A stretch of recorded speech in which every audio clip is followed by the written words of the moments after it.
يحرفون الكلم من بعد مواضعه يقولون إن أوتيتم هذا فخذوه وإن لم تؤتوه فاحذروا۔ اللہ کے کلمات کو تبدیل کرنے والے، اللہ کے احکام کو تبدیل کرنے والے، یہ یہود کے علماء جو نا، ایک ان کا یہ بھی وتیرہ تھا، اللہ کے حکموں کے اندر تبدیلیاں کرنے والے، تورات کے احکام کو صراحتاً اس کی جو ہے نا نفی کرنے والے اور اس کے اندر تبدیلیاں جو ہے نا وہ کرتے۔ علماء نے اس آیت کے شان نزول کے اندر یہ واقعہ لکھا ہے۔ یہود کا ایک بہت بڑا قبیلہ تھا، اس کے ایک آدمی نے دوسرے قبیلے کی عورت سے زنا کر لیا، وہ بھی اونچے خاندان کی تھی۔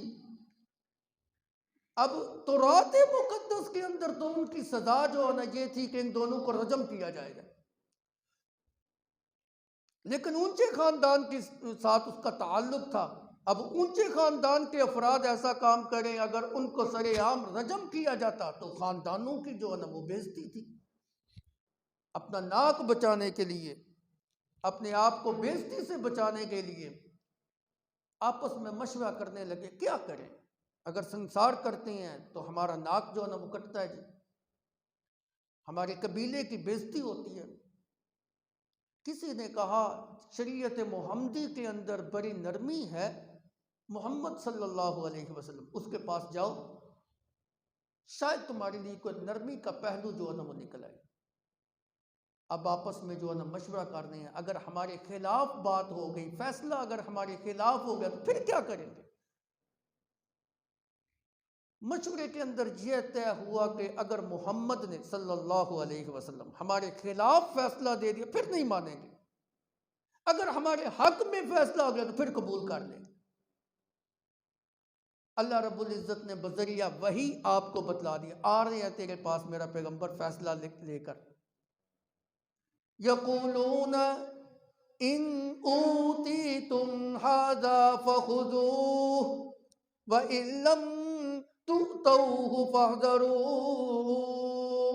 اگر آپ ان کے حق میں فیصلہ کر دیتے ہیں تو آپ کے فیصلے کو قبول کریں گے، وَإِن لَّمْ تُؤْتَوْهُ فَاحْذَرُوا، اور اگر آپ ان کے حق میں فیصلہ نہیں کریں گے تو پھر قبول نہیں کریں گے۔ کتنی بڑی ذلت ہے، اللہ نے یہود کے علماء کا پول کھول کے رکھ دیا۔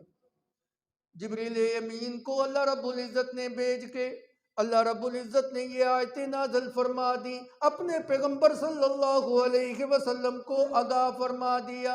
آپ صلی اللہ علیہ وسلم نے فرمایا اچھا مجھے یہ تو بتاؤ تورات مقدس کے اندر اس حکم کا کیا فیصلہ ہے؟ انہوں نے کہا جی تورات کے اندر تو سنسار کرنے کا فیصلہ ہے۔ آپ نے فرمایا اچھا اگر میں فیصلہ کر دوں تو کیا میرے فیصلے کو قبول کرو گے؟ کیا میرے فیصلے کو قبول کرو گے؟ اب ایک دوسرے کا منہ دیکھنے لگ پڑے، مجبور ہو کے کہا ہاں جی کریں گے۔ اندر سے نیت یہی تھی کہ ہم نے قبول نہیں کرنا اگر ہمارے خلاف جو ہے نا وہ بات۔ آپ نے فرمایا تورات مقدس کے اندر اللہ رب العزت کا جو حکم ہے کہ شادی شدہ اگر زانی زنا کرے تو تمہاری شریعت کے اندر بھی وہی حکم ہے، ہماری شریعت کے اندر تو یہ حکم ہے کہ اس کو سنسار کیا جائے گا، اور تورات مقدس کے اندر بھی وہی حکم ہے۔ اللہ رب العزت نے تورات والے حکم کو ہماری شریعت کے اندر بھی برقرار رکھا، اس حکم کو تبدیل نہیں کیا گیا، آج بھی یہی حکم ہے، شادی شدہ انسان اگر زنا کرتا ہے تو اس کو سنسار کر دیا جائے، وہی حکم ہے۔ انہوں نے حکم ماننے سے انکار کر دیا۔ اللہ رب العزت نے جبرائیل امین کو کہا جاؤ جا کے نبی صلی اللہ علیہ وسلم کو بتلاؤ فلاں فلاں ایک بندہ ہے، اچھا تم اس کو حاکم تسلیم کر لو۔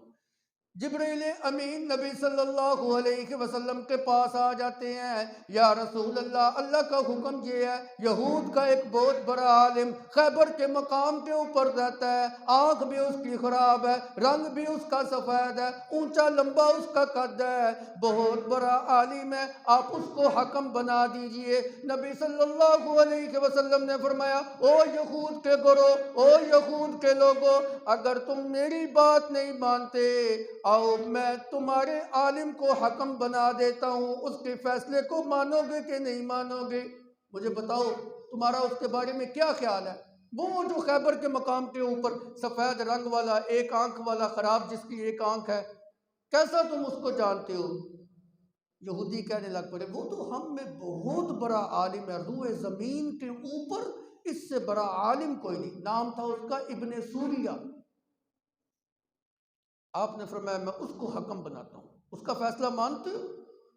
جی مانیں گے۔ اچھا میرا فیصلہ نہیں مانتے تو اس کو بلا لو۔ ابن سوریہ کو بلایا گیا، یہود کے بڑے عالم کو۔ جب وہ آیا نا، آپ نے فرمایا دیکھنا اللہ نے تجھے کتاب کا علم عطا کیا ہے، تورات مقدس کا علم عطا کیا ہے، سچ سچ بتانا، میں محمد تمہیں اللہ کی قسم دے کے یہ بات کہتا ہوں، سچ سچ بتانا اس مسئلے کا حل تورات مقدس کے اندر کیا ہے؟ اگر شادی شدہ زنا کرے تو تورات مقدس میں اس کا کیا حکم جو ہے نا وہ بیان کیا گیا۔ وہ آگے سے کیا کہتا ہے؟ کہتا ہے اگر مجھے یہ ڈر اور خوف نہ ہوتا کہ محمد نے مجھے جو قسم دی ہوئی ہے اس قسم کی وجہ سے تورات مقدس کے خلاف میں بات کروں تو میں جلا کے راکھ جو ہے نا وہ کر دیا جاؤں گا۔ اگر مجھے یہ ڈر اور خوف نہ ہوتا، اگر محمد جو ہے نا میرے اوپر قسم نہ ڈالتا تو میں جھوٹ بولتا اور اصل حکم کو چھپا لیتا۔ لیکن یہ اللہ کا پیغمبر ہے، اندر سے تو وہ بھی جانتا ہے نا کہ اللہ کا پیغمبر ہے، سچا پیغمبر ہے، جھوٹ میں کیسے بولتا، میری آخرت کیا دنیا ہی خراب ہو جاتی، دنیا کے اندر ہی مجھے نقصان اور خیب و خسر ہونا پڑ جاتا۔ اس لیے کہتا محمد صلی اللہ علیہ وسلم جو بات جو حکم قرآن مقدس کے اندر ہے وہی تورات مقدس کا حکم ہے۔ اللہ کے پیغمبر صلی اللہ علیہ وسلم نے فرمایا اے ظالمو، جب تورات مقدس کا بھی حکم وہی ہے تو پھر اللہ کے حکم کو تبدیل کیوں کرتے ہو؟ یہود کا عالم ابن سوریہ کہتا ہے ہم نے حکم کو اس لیے تبدیل کیا کہ ہمارے فلاں فلاں علاقے کے اندر ایک بادشاہ رہتا تھا، وہ ایک شہزادے نے کسی عورت کے ساتھ زنا کر لیا، اب سزا کے طور پہ اس کو جو نا رجم کرنا تھا، لیکن وہ بادشاہ کا بیٹا تھا، شہزادہ تھا، بڑا تھا، اس میں ذلت تھی، اس لیے ہم نے اس کو سنسار نہیں کیا۔ کچھ عرصے کے بعد ایک معمولی سے آدمی نے زنا کیا، جب اس کو جو نا سنسار کرنے لگے اس کے قبیلہ اور برادری ساری کھڑی ہو گئی، تم نے فلاں جو ہے نا وہ آدمی کو اس کو تو سنسار نہیں کیا، وہ بادشاہ کا بیٹا تھا، ہم اپنے آدمی کو سنسار نہیں ہونے دیں گے۔ وہ ایک لڑائی جھگڑا جو ہے نا وہ پڑ گیا۔ اس کے بعد ہم نے یہ اللہ کا فیصلہ تبدیل کر دیا صرف اس وجہ سے کہ جو نا اس نزاع کو لڑائی کو جو ہے نا وہ ختم کیا جائے۔ اب جو ہے نا ہم نے یہ کر دیا اگر کوئی بندہ جو ہے نا وہ شادی شدہ ہو کے زنا کرتا ہے تو ہم اس کو منہ کالا کر کے کھوتے کے اوپر بٹھا کے ایک چکر لگاتے ہیں، یہی اس کی سزا۔ شریعت نے کیا سزا مقرر کی تھی؟ سنسار کرنا۔ انہوں نے کیا کیا؟ اللہ کے حکم کو تبدیل کر دیا۔ یخرفون الکلم عن مواضعہ، یخرفون الکلم من بعد مواضعہ، ذلتیں ان کا مقدر کیوں نہ ہو، لعنتیں ان کے اوپر کیوں نہ برسے، یہ اللہ کے حکم کو تبدیل کرنے والے